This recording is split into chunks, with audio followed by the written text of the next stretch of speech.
that's been kicked in the nuts by fake news. Nobody knows what to believe. I don't know what I said. We need one maverick newsman to cut through all the noise and tell us what's really real. I'm not that guy. Hello, and welcome to Really Real with Richie Redding. I'm Richie Redding. Thinking about just changing the name of the show to Welcome to Dickhead on the Internet. I'm Richie Redding, and I'm a dickhead on the internet. That's right. I'm talking to myself while my ISIS-looking white guy friend chuckles subtly in the background so that I don't feel as though I'm just yelling into the void. We are doing it, Bobby. Good to see you, buddy. How are you? I'm good, man. How about you? I don't know. It was a weird weekend of shows yet again, and then I feel like the only news that there is to talk about is just crazy making news. We're gonna get to some of that. Gonna weigh in on the thing that I feel like is just inevitable later on. You probably already know what I'm talking about with the old Subway situation, but. Yeah. Well, also, I feel like this is the first time in almost a month that I haven't just been talking about my my shitty landlords. So, shouts out to the people that heard that trilogy and were digging it. I feel like that's we've officially been doing this thing long enough, so people have to be like, so I have to tell people to start at a certain episode if they want to know what the rest of it's about. But, oh, good God, I can't believe I'm going back into a Schuster building. But, yeah, so there might, in like a year, there might be a whole other 45-minute episode, but this one is just going to be called, I Did This to Myself. There's no way around that, dude. Just eyes wide open, moving back into the clutches of Schuster management. But, yeah, anyway. Couple things. Right before the episode started, found out that we've got 3 embryos being sent off for genetic testing. Robert, yeah, that...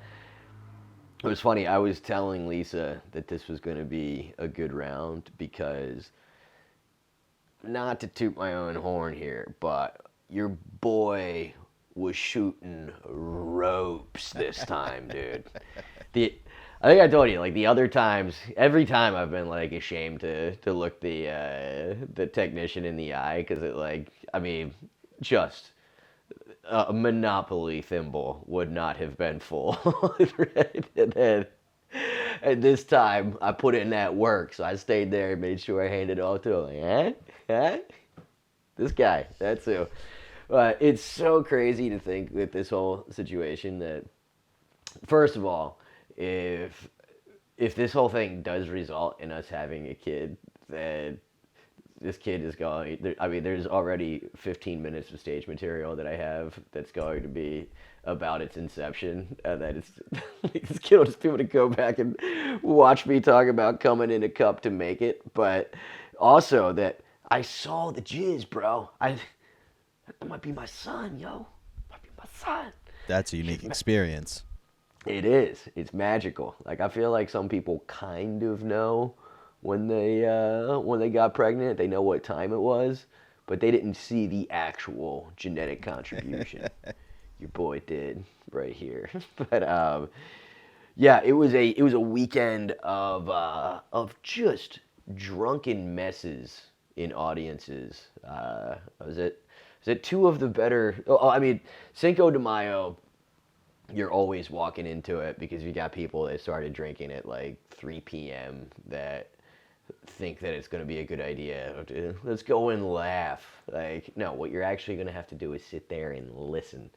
And shit-faced and listening have never gone together.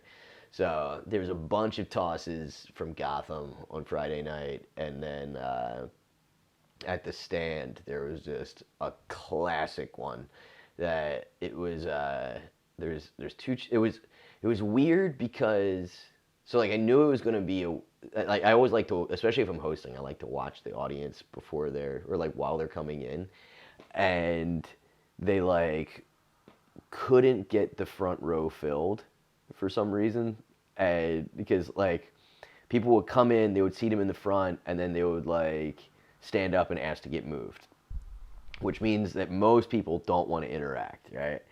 But then there was these two chicks that were like, fuck it, we're sitting up front. Like, they made, like, an ordeal out of, like, yeah, hell yeah, we're sitting up front. I was like,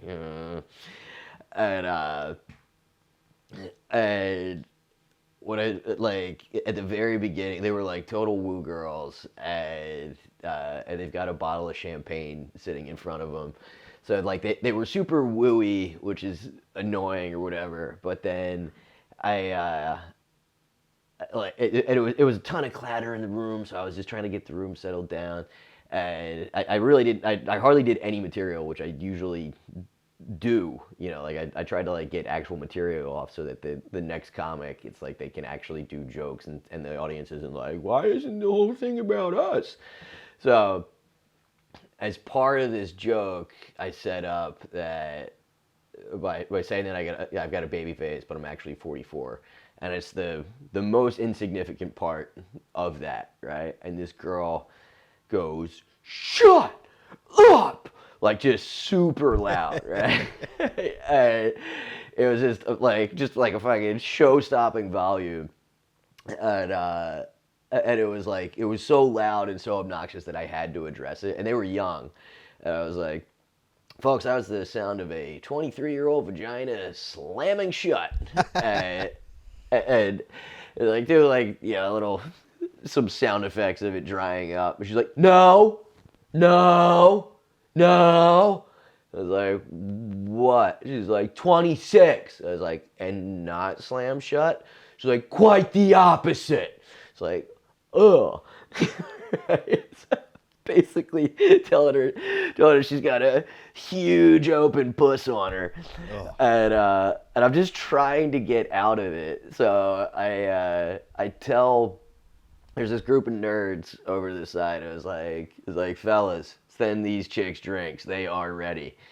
And then I just move into the rest of my bit. And these chicks are having a conversation that's so loud that I like can't hear myself think. Like I've done this bit 2,000 times, you know, and I'm like trying to fucking say it. I'm like, I don't know what I'm saying right now. I was like, ladies, what is happening here? The other one goes, she's like, what kind of moisturizer do you use?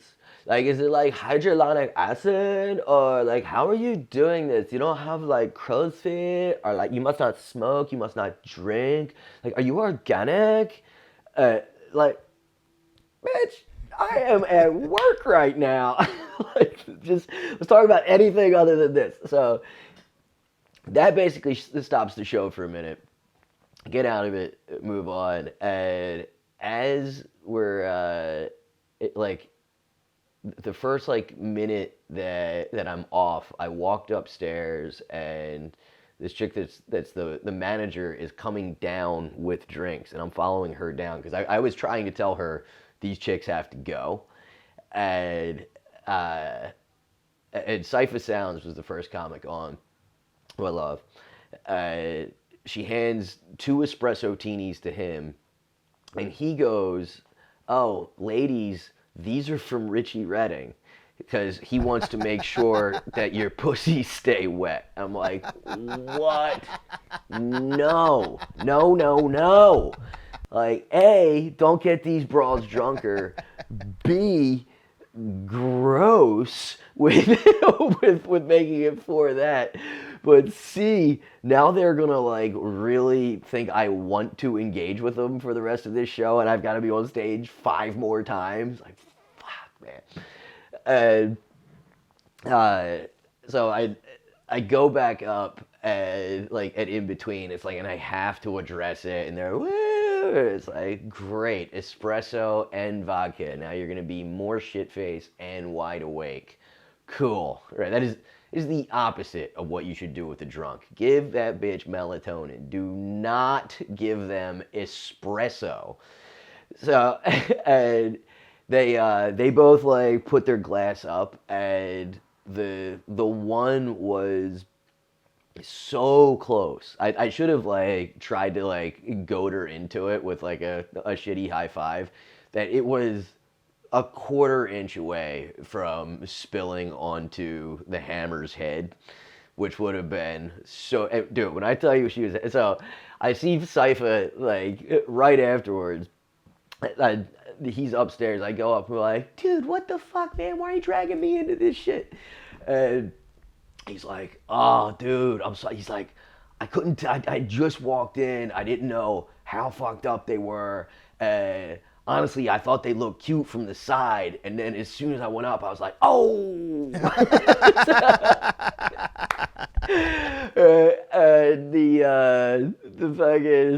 The security guy Pete, who's hilarious. He's like, "Dude, do you know that meme, Gorlock the Destroyer?" Like as soon as I didn't know what it was called, but he was like, you know, the podcast meme of I put it. Yeah, dude. That is exactly what the front row looked like. That it was like two cute New York City girls next to them. The friend was skinny, and then the one that was screaming in my face was full-on Gorlock the Destroyer.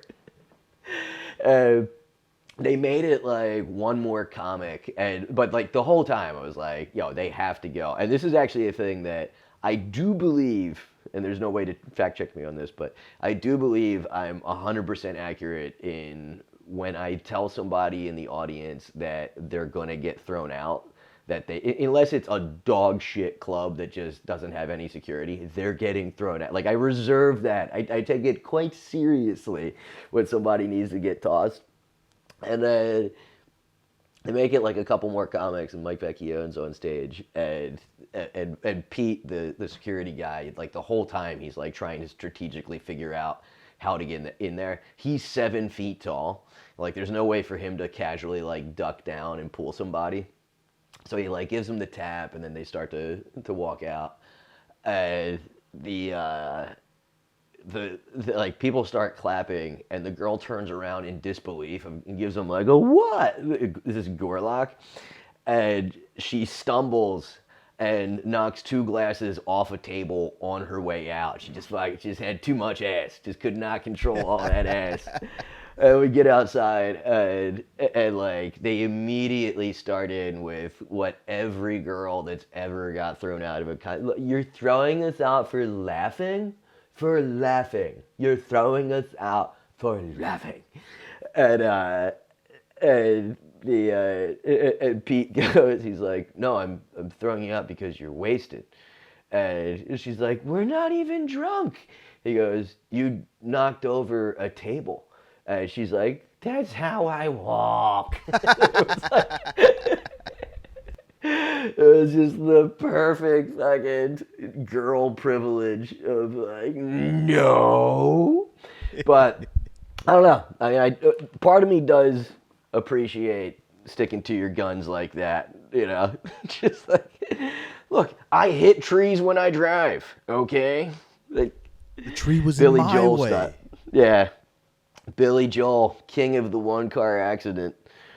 We've discussed that before, haven't we? How many times Billy Joel has wrecked a car by himself? Absolutely. Hilarious. How many times he's almost hit somebody's house in Long Island, like way off the road. But he owns all those police departments. Anyway. Word on the street now is he uses a motorcycle in the mornings.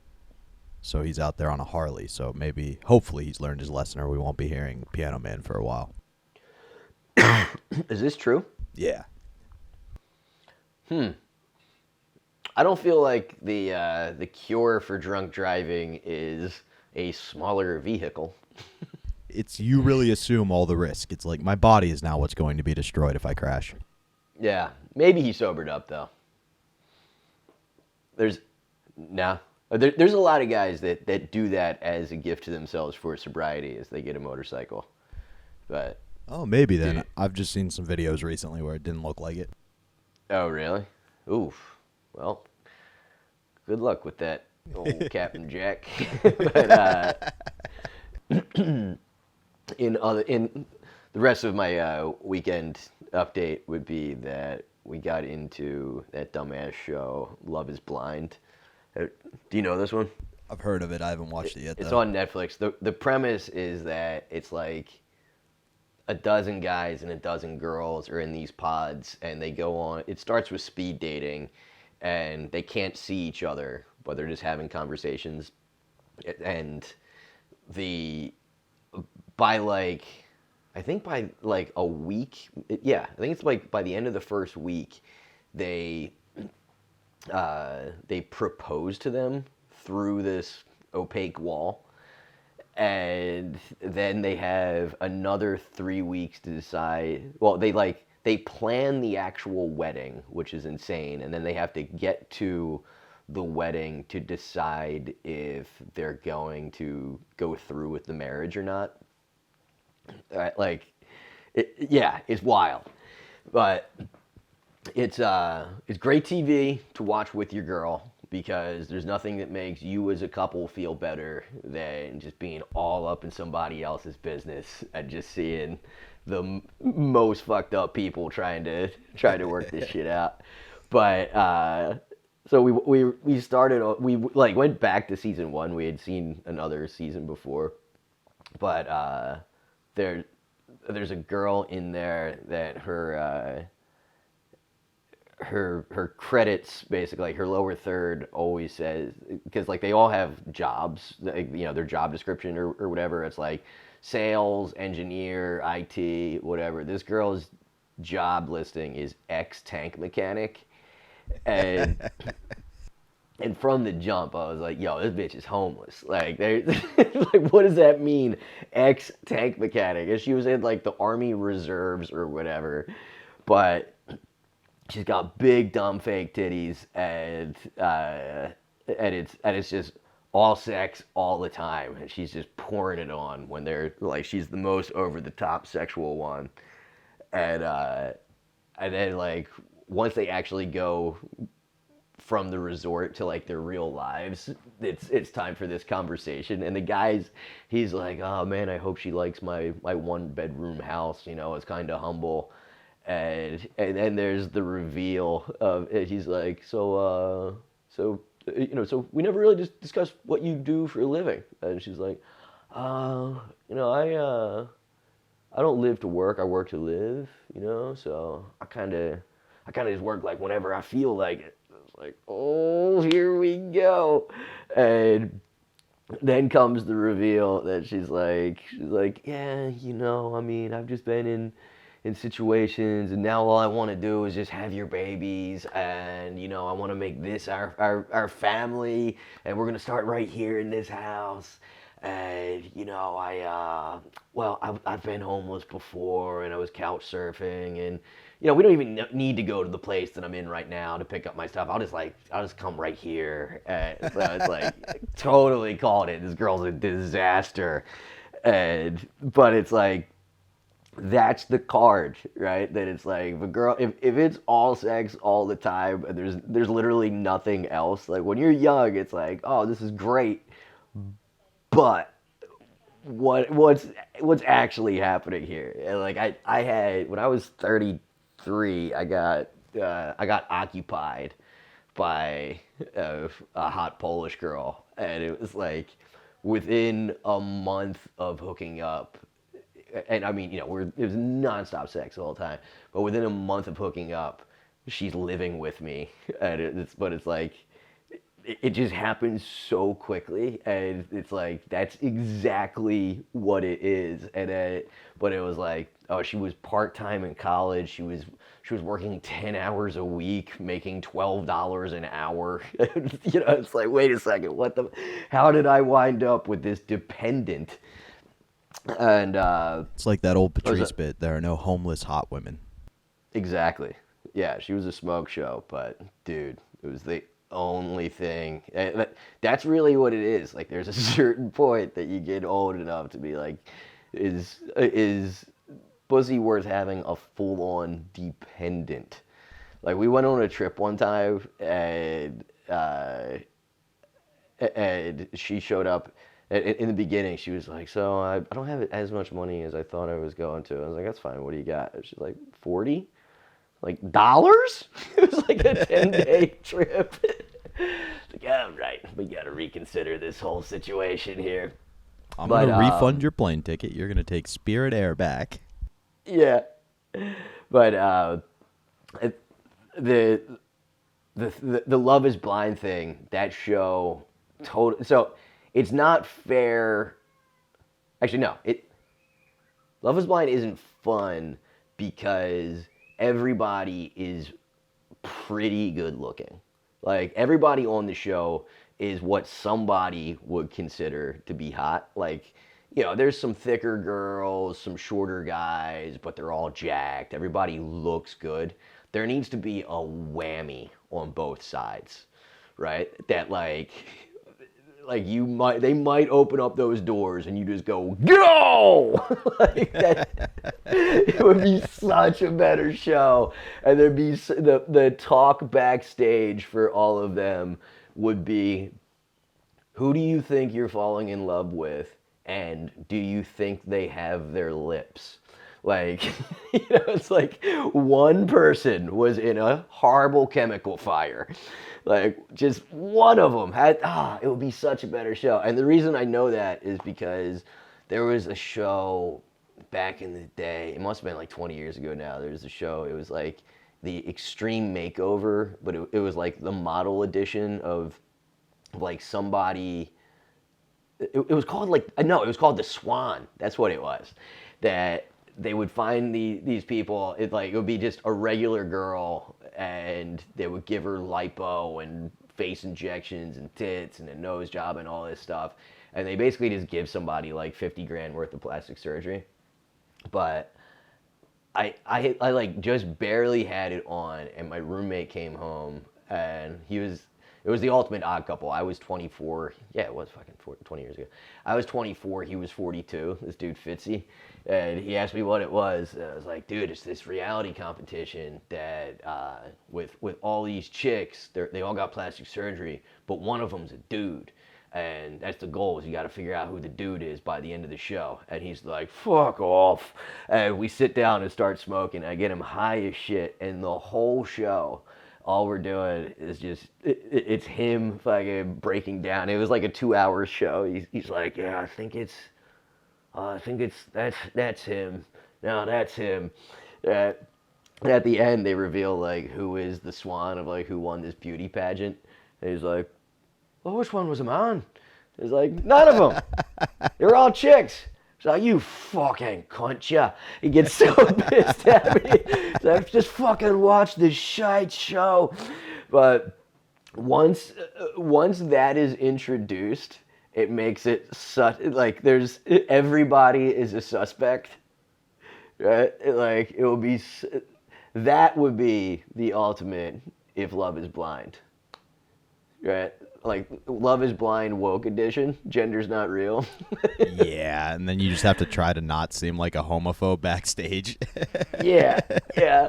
Love is Blind. That dude's got a pussy, just so you know, ladies.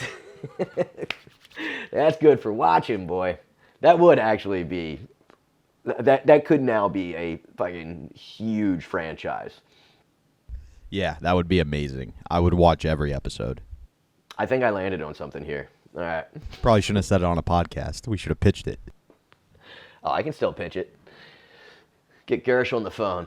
Hey, oh, I know you Laura. I know you can pitch it. We heard about your ropes at the beginning of the episode. Hey. Yeah, this is the time to pitch something with the writers on strike. I can scab out on them. Just try to get... Cause, oh, dude, this is a great idea. Love is... Gender's not... what can we call this thing? What can we call it? Love is genderless? Gender reveal. Oh, that's big. Yeah. And half the people on the show can't know what they're doing. They think they're just on a normal dating show. Oh, God. Yeah. It would be like the honeymooners, or no, it was the what was the newlywed show? Love Game. Like, huh? The Love Game. Match game. Newlyweds was also a show, but just interviewing me after the date, like, so how'd it go? Well, she's got a dick. Yeah. That's good watching. All right. Blah blah blah. I feel like this segues in there better. There was an article that hotel guest wakes up to manager sucking his toes. Oh boy. Yeah. This was, I think, in Nashville. Yeah. A hotel manager has been accused of entering a guest room and sucking on his toes while asleep. Metro Nashville Police Department charged David Neal, 52, with aggravated burglary and assault after reportedly cloning a key card and letting himself into the room of Peter Brennan. Brennan told WTVF he was sleeping at the Hilton downtown Nashville hotel when the alleged assault happened. I woke to a gentleman, an employee of Hilton, assaulting me. I instantly jumped up and was screaming, went into some sort of fact-finding mode. Who are you? Why are you in my room? What are you doing here? That's... Okay, first of all, that picture, my God, that guy... If ever there was a who, him face on a dude, like, is that the actual mugshot of this guy? Yep. Yeah, you got me. That is the most low-level sex offender face I've ever seen in my life. Like, look, if you're gonna get sexually assaulted, absolutely getting your toe sucked is the way to go. Right? Yeah, that's the least invasive thing. On the scale from toes sucked to Omar Gaddafi, right? Knife in the butthole. That's by far the apex. I don't know of anything that beats knife in the butthole. You're going toe sucking. Of course, yeah. Right? I mean, he made it to work that day. Right? Sure. I don't know. Did you read the rest of his quotes in that article where he was like, I'm still in therapy, I can't sleep at night? No, hold on. I gotta keep what, but I love that like, he definitely sucked the right dude's toes, right? That, like, I jumped up and started screaming, went into fact-finding mode. Who are you? Why are you in my room? And what are you doing here? Like, that's your response to some motherfucker sucking on your toes in the middle of the night? You don't just wake up swinging? This is Nashville. He's lucky he didn't wake up shooting. Everybody wants to be a cowboy in that town. Right. I know, but I mean, is this guy a journalist or something that he started with the who, what, where, and whys of getting his feet assaulted? So Ooh, ridiculous. conspiracy time. Is it possible this guy is an OnlyFans foot fetish star? So he was used to that and then was trying to figure out what the guy was doing in his room. Unclear. But here's the rest of it. I could see he was wearing a uniform. He had some name tag on. He was talking to me, but not giving any substantive answers. Neal admitted entering the room, but told officers he could smell smoke. Brennan claims... Oh, yeah. No, he did actually say that. Brennan claims the alleged assault has left him with PTSD and trouble sleeping. I still don't feel safe in my own home. Dude. Yeah, now Brennan plans on suing the hotel. Oh, that is gold, dude. And that's very solid things to claim as the side effects of what your PTSD are, right? It's not like catching a case where it's like you got to fake having a bad back for 10 years and you can't be out in public. Just can't sleep, dude. And how quickly is the hotel going to want to settle? Oh, yeah. Yeah. Yeah, I think the Hiltons want to wrap this one up. Their statement was basically, it's a franchise we leased out. We have nothing to do with this company. We didn't hire that individual. Like that. Their It's whole just an statement was empty like, box. good luck. Yeah. Yeah. Yeah, you're going to want to get some distance on that one. But it's so crazy that this guy had this ability for so long, and like, I mean, was this the first guy? Right when I did a military tour in Korea, they you have like the base TV, and literally every commercial break was a call to action to come forward for soldiers if they've been sexually assaulted, because apparently there's like a real problem with like underreported sexual assaults amongst the military. So, is it possible that this dude's just been sucking off tootsies for decades? Put that face up again. Tell me that ain't the face of a guy. Dude, that's a repeat offender. That's the face of you finally got me. Oh, absolutely. Because you don't start by sucking the toes, right? That's not going to be your go-to move. You're going to just go stare at them a couple of times, things like that, and you're going to escalate to actually licking would be my guess.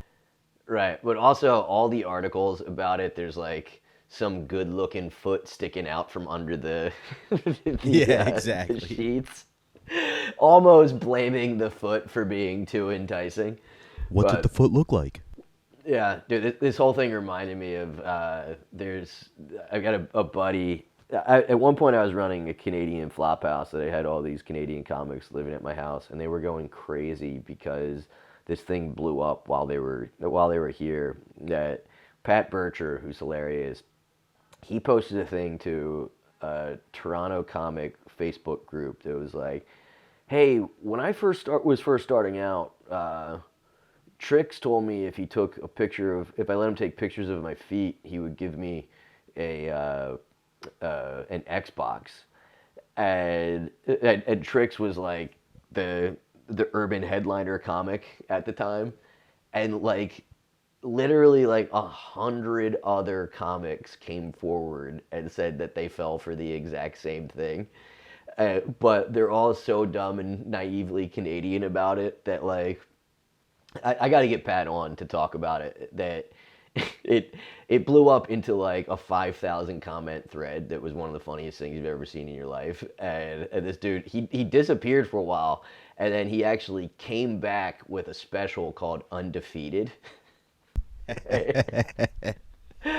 But my buddy wound up in front of a fireplace. It was like, he always said that it was part of a scavenger hunt, and it was like, yeah, man, the final thing that I need to win this Xbox, and I'll give it to you if I win it, is that I've got to get pictures, or I got to get a video of a white comedian with the initials PB wiggling their toes.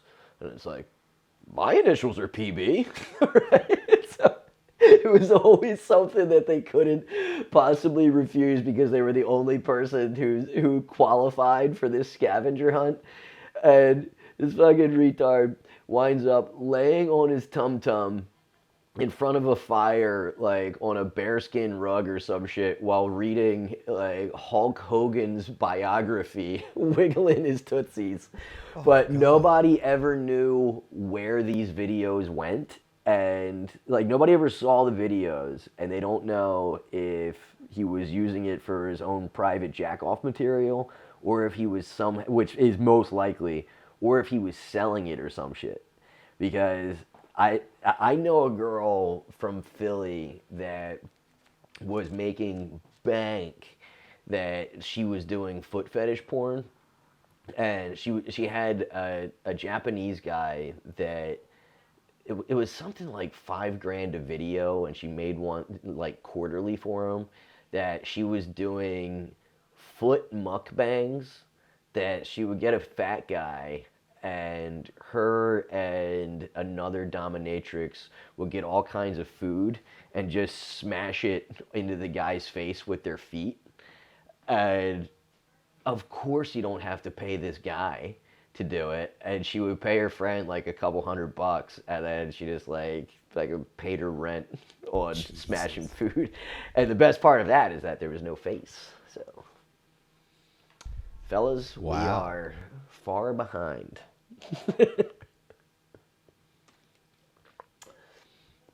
This episode has just gotten away from me. All over the There were some place. serious points I wanted to make, but do I want to talk about RFK Jr.? Nah, let's just get into the thing that's been... Well, no, let's also talk about this. That the Proud Boys have been convicted of seditious conspiracy. Have you seen this? I did. I'm not sure why I would be aware of what's going on with them at all. Right. Yeah, you don't have a certain day job that gets weird. Yeah, it's another bad day for Fred Perry shirt sales. That man, are those fuckers brand loyal, boy. Them and the Taliban are the only people that are as brand the Taliban and a Toyota. They love a Toyota truck, boy. I mean, I feel like what if the if you're not driving a Dodge Ram or a Ford F-150, you got to go with a Toyota. And they can't drive the other two because they're American-made. It kind of stands for the opposite of what they believe in. Yeah, well, I mean, that doesn't stop them from trying to fly the Black Hawk helicopters that we left behind. But, no, dude, but you don't see a Nissan, you don't see a Honda. They stay with the Toyota. You think there's one guy in Japan who just he's like, yo, I got the hookup. Don't ask where I'm selling these to, but I'm moving a bunch. Yeah, I mean, that's got to be an off-fuck moment where you realize that the Proud Boys are the only ones buying this black and yellow shirt. On the other hand, it's moving. But, yeah, they actually stopped making it, Fred Perry did. Wow. So, yeah. So they probably all have their moms, like, they're probably buying black and yellow and have their mom fucking dye it or something.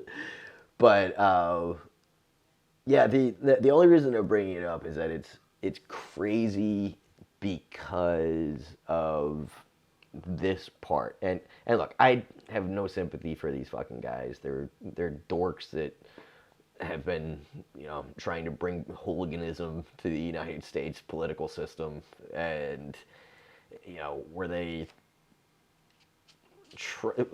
I mean, they were clearly rioting. Were they actually trying to interfere with the transfer of power? I don't know, but and it's also possible 25-year sentences. But this is the thing that is really, really extraordinary. That they interviewed one of the jurors, and he said the Proud Boys didn't want everyone to know the plan because then I guess it would have gotten out, and they didn't want it to get out. Blah blah blah.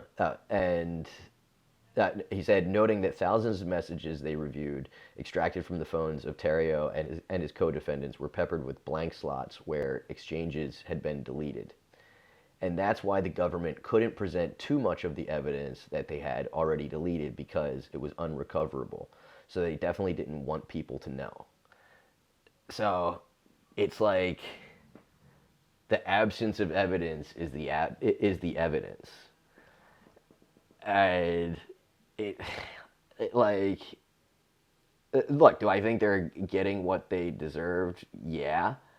Like, should there be intense sentences to prevent people from trying to do it again? Yeah. But the lack of evidence is the evidence is fucked. Right? Like, that's severely undemocratic and un-American. And it kind of rhymes with what happened in the Murdaugh murder trial, that they took this circumstantial stuff, and I mean, there's a slight parallel, but with Murdaugh, they use stuff from his wearables, from his Apple Watch and his phone, and showed that when he made the call, because they can't actually put him there, they can't put the gun in his hand, they don't have the gun, but when he made the call to 911, it showed that he was in a figure 8 pacing, And like, why would you be pacing if you didn't just kill somebody? Right? So it like that kind of location. It's like, or you just discovered your family was fucking dead, and and you're freaking out, so you're pacing back and forth. And it also showed that his heart rate was elevated throughout this whole experience, and that he was driving really fast from point A to point B. And why would you do that if you weren't trying to establish like your whereabouts during a time that a murder had occurred? Or he's this jerk off that fucking scoffs at the law and thinks he's above the law and does 90 everywhere he goes in these back roads. So, and it's like, did he do it? Of course he fucking did it. But proving it this way is wild. And like, the fact that it can be used against us in the future that's the scary part, right? Where it's like, if you can't let, if you believe in justice, it has to be good enough for both sides. And it's for, if your friends can be prosecuted the same way as your enemies, then, then it's square. And that kind of brings me to the same thing of the thing that I've been avoiding talking about with the guy that got killed in the subway, and the fucking crazy guy that got killed, the Michael Jackson impersonator. Actually, that's probably an important thing to say too. Former Michael Jackson impersonator, and they keep trying to make an angel out of this guy. Well, I feel like I got to preface this by saying, like, I hate the "he was no angel" thing. Like, when that was, when Trayvon got killed, and it was like, well, he was no angel. Look at this picture of him holding a gun. Like, I think that's the most dismissive shit in the world. I mean, it's the same argument you were just making. It's like, if that rule can apply to them, it can apply to your friends too. I really don't want people making a judgment like he was no angel. That's okay. Yeah, do what based on a couple of Facebook posts that I made to be funny or to be ironic or whatever. Like, I'm sure you could find those things about me, right? But as soon as it happened, AOC immediately called it a murder, which is the exact same thing that happened with Adam Schiff a couple months ago with the Stop Asian Hate murder that happened to be an Asian guy that murdered an Asian guy, and he never retracted it. But yeah, I mean, this dude was an absolute menace, and like, nobody. Yeah, he's been arrested. He's been detained over 40 times. He assaulted a 67-year-old woman in the subway, and it resulted in a skull fracture, and apparently tried to abduct a 7-year-old at one point, which God knows what the fuck was going to happen if that was successful, right? Yeah. And also, supposedly, the day before, he tried to push somebody into the subway, into an oncoming train.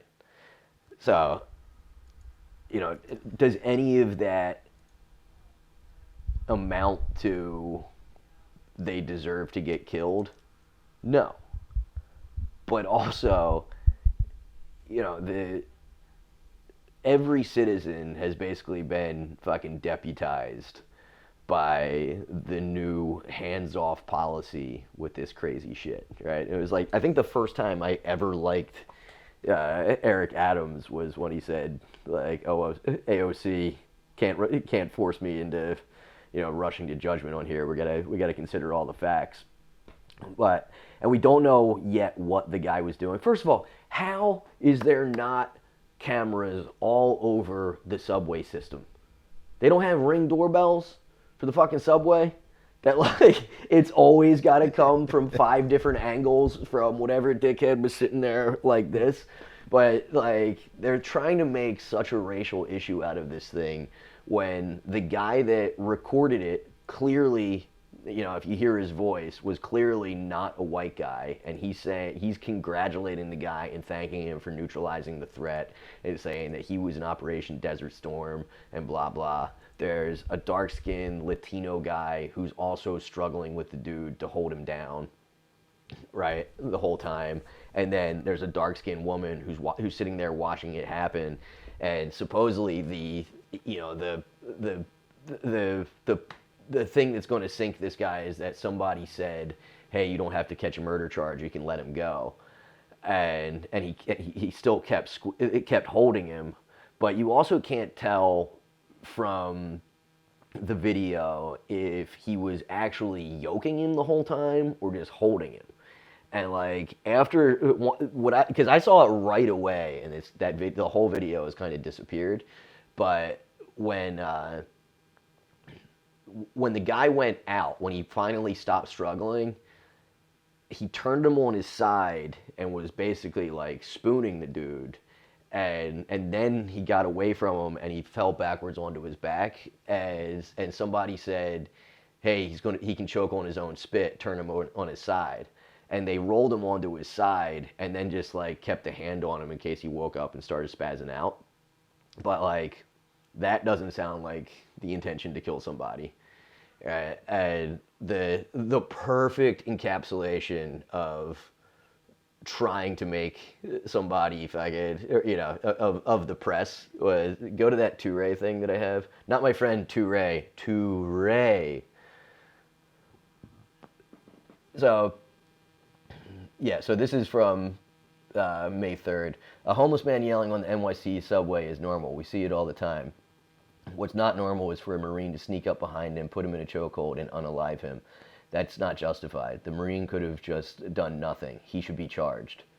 And then 10 years ago, a 77-year-old white customer at Dunkin' Donuts was upset about something, and he called, actually this is 2 years ago, I'm sorry, and he called a black 27-year-old employee the N-word. The brother told him to say it again. The old man did. The brother knocked him out. The old man fell, lost consciousness, and died. He fucked around and found out. So, one of these is justified and the other one is not. And that's not somebody being the executioner, right? And like, what's to say that 77-year-old man wasn't probably pretty mentally ill, that he's going around, that's not a sign of dementia, right? Yeah, exactly. Like that's a totally with it old man. But then, of course, when he gets called out for it, Touré says, "Fuck around and find out" is about people challenging boundaries and dealing with consequences. Mentally ill people who lack impulse control are not challenging boundaries. Their bodies are betraying them. They don't need consequences. They need help. Right? And then back up to like a year ago when Adams announced, I think it was like last August actually, Adams announced that he was going to basically institute 5150s for New York City, of being able to detain people for like up to a month or something like that in mental hospitals. Immediately, his own city council said that it was racist because it was going to disproportionately affect black people.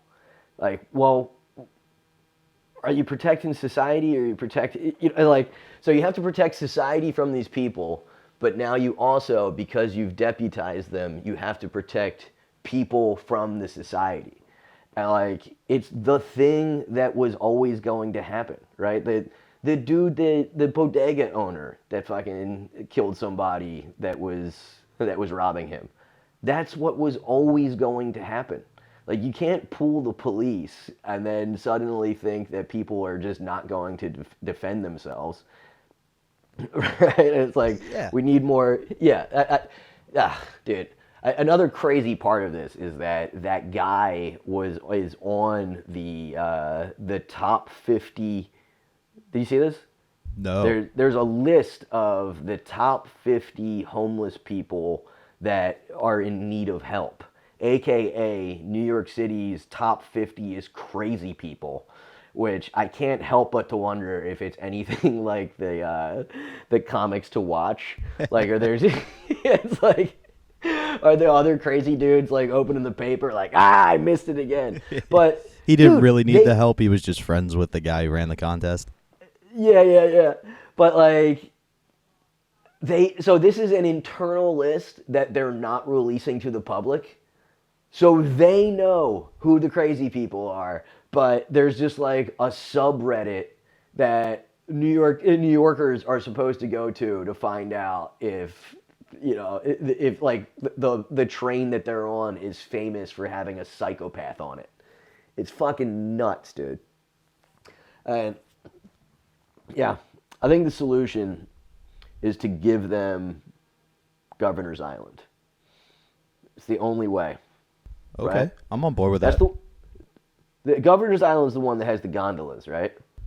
I think so. I'll double check. I think it is. That like just give all the crazy people Governor's Island and give them fake money, right? Give them all the services they need, but you don't get on the gondola unless you're cleared to get your ass back over here. Roosevelt Island. Roosevelt Island. It's Roosevelt. Okay. Roosevelt Island. Which is ironically where they used to have the insane asylums. Yeah. Yeah, that was back in the day when they thought that people's teeth were the problem, I'm pretty sure. They just started there's like some fucking Mengele type doctors that were just plucking teeth out.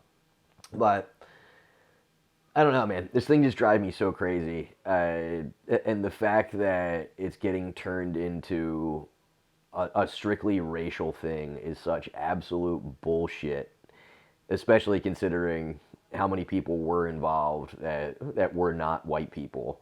But like, was it a racial incident when the Dominican comic that we know shot a black guy? Was that a hate crime? Or is it only when some guy that's a Marine does it, right? Some white Marine. Was the white girl that jumped from a hotel in Times Square the same week that this guy got choked to death, was that a hate crime? All right, pull that up. This one is crazy. It's crazy on its face, but aspiring model 20 who was plunged to her death from Times Square hotel after being repeatedly punched by boyfriend 24 with their blah blah blah with their 8-month daughter.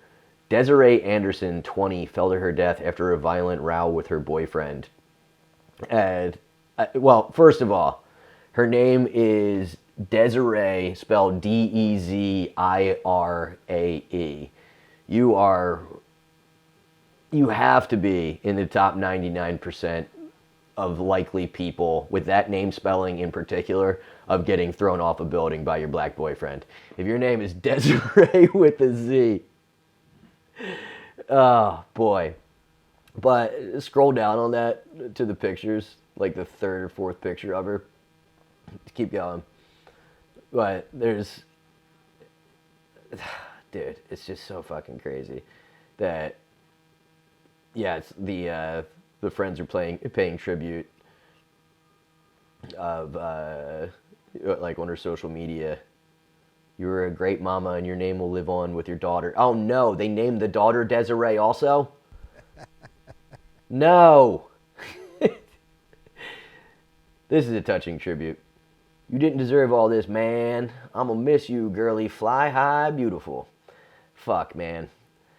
I feel like social media has really replaced... That's it. You can pull that off. Social media has really replaced the people that would have gotten either a sweet like back window memorial. Ooh, yeah.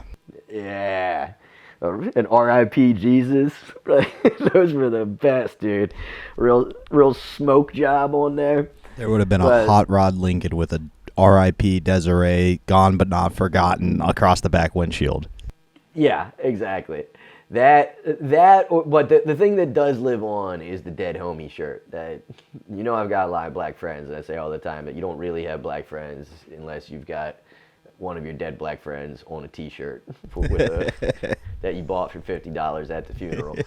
But so this is the Daily Mail, right? This is not a liberal publication at all. So it doesn't even, there's not even a link to the arrest picture of the boyfriend. and then go to the next thing. So you have to basically skip around to find out that the boyfriend that beat her up before she fell off the building was a black guy. Tyler Griffin. Right? And the fact that they're still giving any credence to the idea that this woman fell off that building, that's fine. Pull it. That's it. Look at his eyes right now. I can tell you just looking at that, he did it. Yeah, yeah, he's not the most innocent looking fella, but yeah, dude, the fact that the media didn't jump all over this in any way is just such a fucking sign of this crazy initiative that they have to always try to make everything about race. And the Texas shooter, which is another disgusting one, they're also trying to make this guy. You pull that up, that headline. Oh wait, it's not the first headline that I gave you. The echo chamber. Yeah, I got you. Yeah. So yeah, they're trying to make Mauricio Garcia into a Nazi now. That headline, this is the first one on Reuters. Texas gunman may have embraced white supremacy, media report says.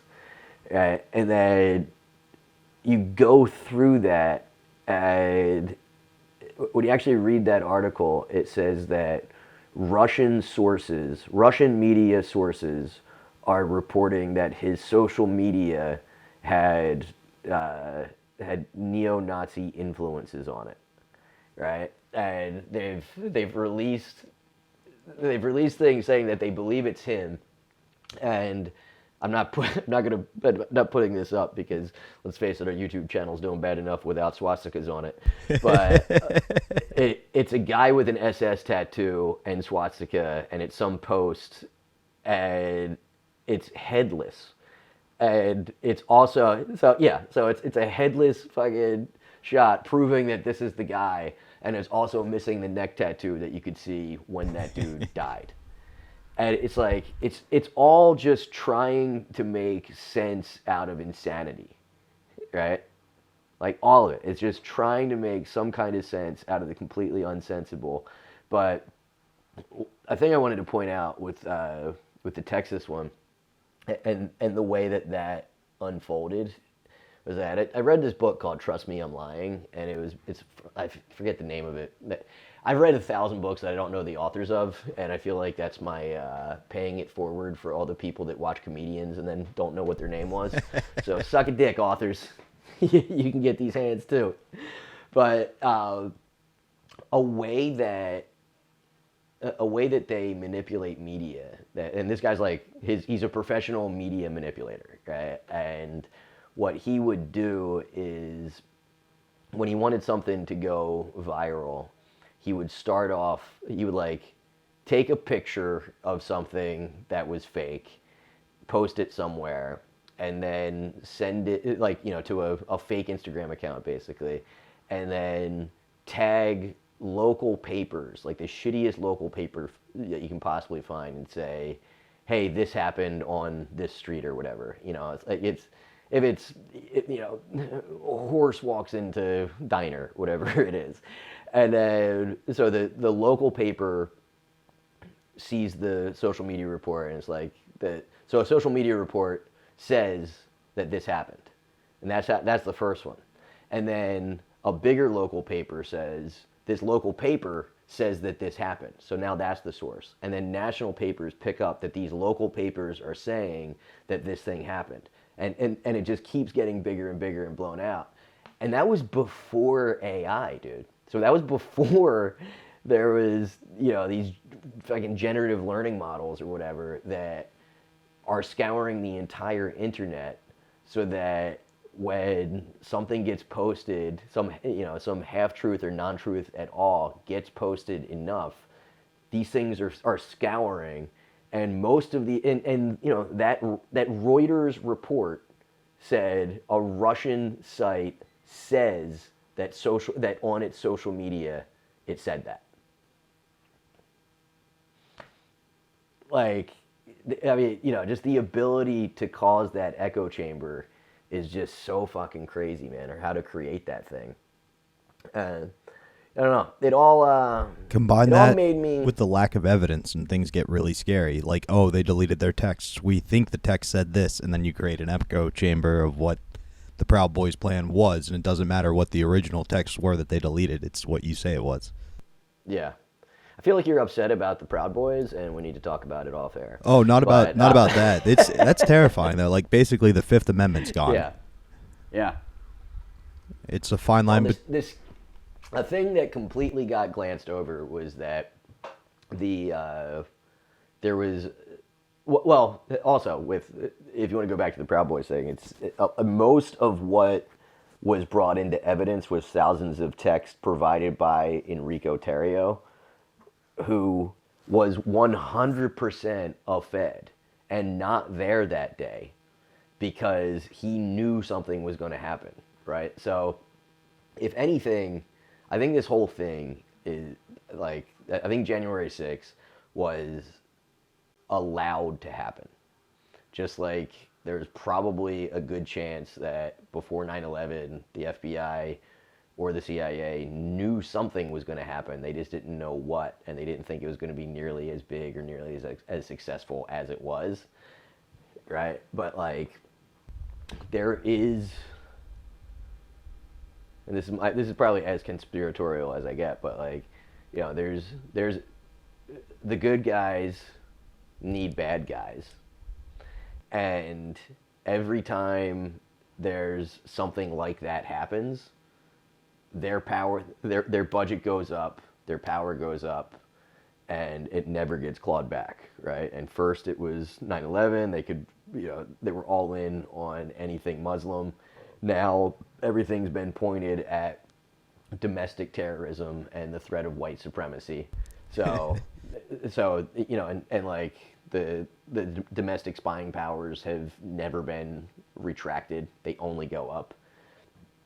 And, and like one of the best ones was the guy that was going to testify. He was a Fed informer, and he was going to testify. If I heard the name, I would know it, but against the Oath Keepers president. And do you happen to know it? I was going to look it up real quick for you. Go ahead, Uncle. On his way to testify against the Oath Keepers, on the plane, he had a heart attack and died. I don't know, dude. It seems pretty weird. Had one of those CIA heart attacks that they tend to have. But, yeah, the whole thing, it makes me, I started to say this earlier, it makes me harken back to the days when crazy people would just kill themselves in a dramatic statement. What happened to that, crazies? Kill yourself, Write your shitty little manifesto, try to get it printed. Well, you don't even need to get it printed anymore. You've got social media. It will get picked up. Kill yourself. Martyrdom. Listeners, if you only take one thing away from what I've said today, kill yourself. Instead of a whole bunch of people. But no, when I was in college, there was this lady, Kathy Change, right? And she was this Asian chick that she used to dance in, like, she had on like a string bikini and pasties that were just, she had tiny little Chinese titties, but she would wear these pasties that were like marijuana leaves, and she would do this crazy like fan dance and like interpretational dance, interpretive, and blast her manifesto. And oh yeah, we got pictures of her. Blast this thing, and it was this like super monotone messaging of like once the revolution has begun, within 48 hours we can change to an agrarian economy. The workers will have the power. And she was all about just like deindustrialization and stuff. Nobody ever listened to her. I mean, the first time you see it, it's like, oh shit, that's a titty. And that was it, right?